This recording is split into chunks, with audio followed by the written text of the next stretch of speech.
transparent pala to si Crosa, oh. Kahit saan mo ilagay. Ito nga po pala yung hinere po ni Boss Roy at in-interview po namin. Ayun, thank you po. Siya lang gumawa nito guys, oh. Di ba? Ayan po yung boss ko. Yan. Sino na ba boss mo ngayon? Hello po. Hello po. Ha? Yung boss ko po.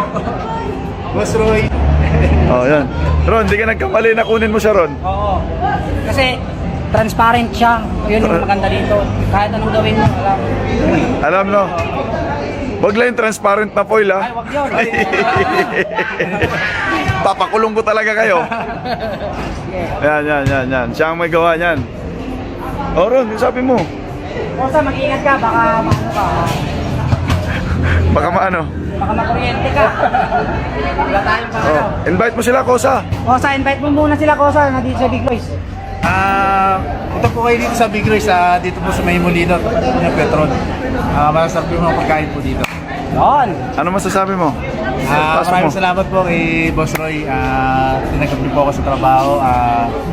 Kumanda po yung aking buhay. Tumaba na po ako. Po, shoutout po sa boss ko rin po, sa Patrick, dun sa mga ilaw, saka sa speaker po. Okay, ayos. Salamat po, Boss Roy. Pakabait kayo parehas, ha?